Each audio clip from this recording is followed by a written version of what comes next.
Hey everyone, welcome back to the Deep Dive. Today we're diving into something near and dear to my heart, and I bet to a lot of you listening too, especially if you're from around here. White Rock Lake, right here in East Dallas. Yeah, it's a real gem. More than just a pretty spot for a picnic, right? It's got this whole history. It plays such a big part in Dallas life. And there's this brand new 2025 master plan for it that's causing quite a stir. You sent over some great articles about it, so let's really unpack all of that. What makes White Rock Lake so special and what's in store for its future? You know, it's funny when you think about it. This lake we all love, it didn't start out as some grand vision for recreation or beauty. It was born out of necessity, pure and simple. Oh, is that right? Yeah, Dallas, back in the early 1900s, it was booming, growing like crazy. They needed a reliable source of water, and fast. That's what led them to dam up White Rock Creek way back in 1911. Makes sense. But there must have been something there before, right? I mean, before the lake. Oh, absolutely. This whole area was farmland. Picture this. Rolling fields, farmhouses, the whole 9 yards. You had families like the Daniels and the Coxes, real pioneers, putting down roots here. In fact, the first Daniel farm, we have records going all the way back to the late 1830s, early 1840s. Wow, so this was like the real deal, the Wild West almost. Hard to imagine now when you look at the lake and all the trails and everything. Right. It's wild to think about the transformation. And it wasn't just the Daniels and the Coxes either. You had families like the Humbards, the Glovers, all settling around here. There's even a shared cemetery, the Daniel Cox Cemetery, a real testament to that shared history, that sense of community that predates the lake itself. That's pretty incredible. So we've got these families farming the land for decades, and then in 1911, boom, the lake is born. Exactly. It served as a vital water source for Dallas up until 1929. And then something really interesting happened.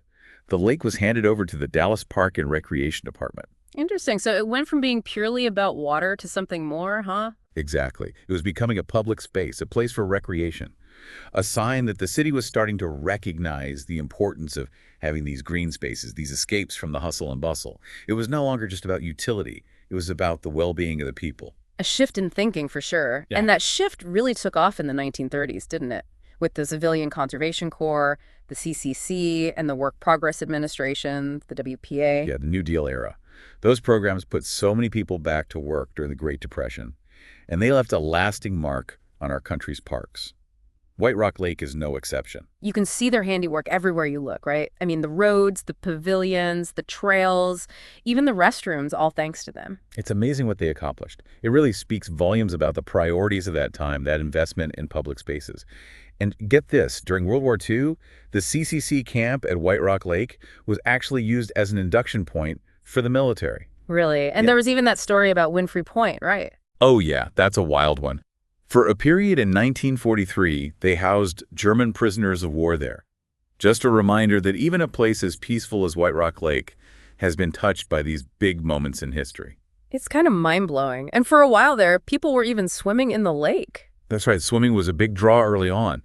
But by 1952, they put a stop to it to protect the water supply, keep everything sanitary. By the 1990s, though, it was pretty clear.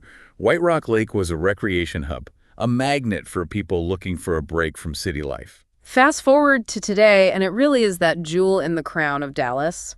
Over 2 million visitors every year. That says it all. You've got your picnickers, your joggers, your cyclists, those 9.33 miles of trails. Something for everyone. And don't forget the boaters. White Rock Lake has a vibrant sailing and rowing community. You've got the White Rock Boat Club, the Corinthian Sailing Club, both institutions out there. And for nature lovers, it's a haven. Absolutely. The variety of plants and trees is incredible. Dozens of tree species, over 100 types of grasses and plants. It's amazing how much biodiversity you can find right here in the city. Plus those beautiful wildflowers in the spring. And let's not forget the birds. It's an Audubon Society designated birdwatching area. Yep. So you're right, it really is ecologically significant too. And for folks in East Dallas especially, it's that escape, that breathing room you need when the city starts to feel a little too much. A place to connect with nature, get some exercise, feel a sense of community. Exactly. It's that urban oasis we all crave. There's even some local lore surrounding the lake, which I always find fascinating. Did you ever hear about the legend that supposedly inspired the bluegrass song, Bringing Mary Home? Oh, yeah. The ghostly hitchhiker.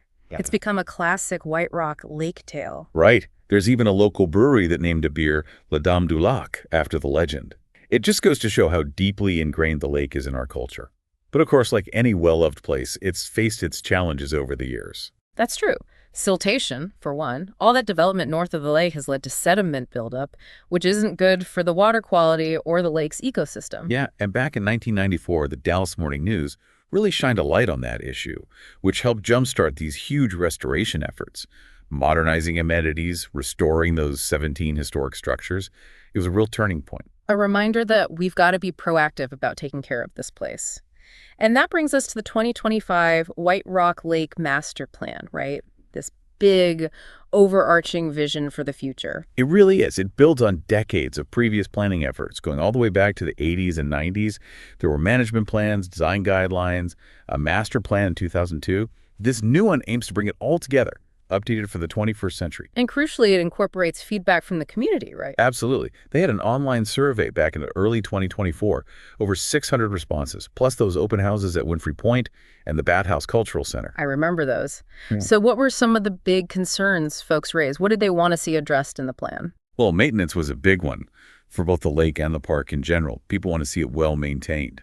There were also concerns about pollution, the need to protect the natural habitats, and of course safety and lighting, especially for those using the trails at night. All valid concerns. So let's dig into the plan itself. What are some of the key priorities, the things they're really focusing on? One of the biggest is maintenance and lake edge control. Keeping that shoreline healthy and stable is a constant battle. The plan actually references the 2022 maintenance plan and provides detailed guidelines for managing all the vegetation along the lake. And then there's the dredging issue, which has been a hot topic for a while. Yeah, 200 million cubic yards of sediment have built up in the lake bed. That's according to a 2020 report.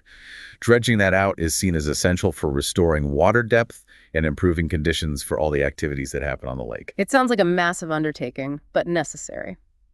Speaking of big projects, what about that Garland Road boardwalk proposal? That's been pretty controversial, hasn't it? You're right, that hasn't exactly been met with open arms. While it was floated as a potential signature element, the plan acknowledges that it hasn't been popular and needs a lot more study, especially regarding its feasibility for different types of trail users and the impact on the surrounding area. So for now, it seems like that one's on the back burner. Yeah, I've heard mixed feelings about that one too. Now, shifting gears a bit, what about Winfrey Point? What's in store for that historic spot? Winfrey Point is getting its own focused master planning effort. They're looking at potentially replacing some of the buildings, upgrading parking and trails. And the White Rock Lake Foundation is really stepping up to help with those refurbishment efforts, which is great to see. It's good to see those community partnerships. And speaking of community involvement, we can't forget about For the Love of the Lake. Oh, absolutely. They're the ones organizing all those lake cleanups, really putting in the elbow grease to keep things tidy. True heroes. Now, for all the runners and bikers out there, what does the plan have to say about the trails? The plan gets pretty specific about trail types. You've got your standard 12-foot asphalt trails with concrete edges, and then there are softer trails made of decomposed granite. They're really emphasizing creating continuous loops, minimizing those intersections with roads, making it safer and more enjoyable for everyone. I like the sound of that. There's even talk about overpasses, right? Yeah, potentially at Mockingbird Lane and the Pump House. Anything to improve safety and accessibility. That would be a huge improvement. And what about parking? Always a bit of a challenge at White Rock Lake. They're looking at ways to consolidate parking areas, improve the surfaces, and they even want to add tree islands within the lots, for shade and to make them more environmentally friendly. Smart thinking. Now, with all that shoreline, I imagine erosion control is a big concern. It is. The plan outlines several different methods for stabilizing the shoreline, everything from sheet piling to these structures called gabion walls, and even using geotextiles. Geotextiles, what are those? They're basically permeable fabrics that help stabilize the soil. But it's not just about hard engineering solutions. They also want to incorporate bioengineering techniques, using natural vegetation to help hold the shoreline together. So kind of working with nature rather than against it? Exactly. Now, aside from all the big picture stuff, the plan also gets into the nitty-gritty of park amenities.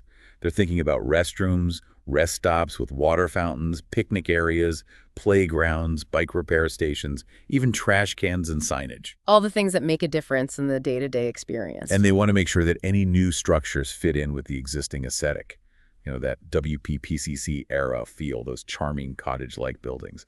They really want to maintain the character of the lake. That's great to hear. Uh, So all in all, it sounds like there's a lot to be excited about when it comes to the future of White Rock Lake. I think so. There's a real commitment to keeping this place healthy, beautiful, and accessible for everyone. Well said. So let's wrap this up. As East Dallas residents, we're lucky to have this gem right in our backyard. It's come a long way from its humble beginnings as a simple water source, and now it's this vibrant recreational hub, a nature escape, a place with its own unique history and even its own ghost stories. And with this new master plan, it's clear that the community is dedicated to ensuring White Rock Lake continues to thrive for generations to come. I couldn't have said it better myself. It really is a special place, and it sounds like its future is in good hands. But here's a final thought to leave you with. As Dallas keeps growing and changing, how do we strike that balance between our need for recreation and the need to protect this delicate ecosystem? What can we do as individuals and as a community to make sure White Rock Lake remains this shining jewel, this oasis in the heart of our city?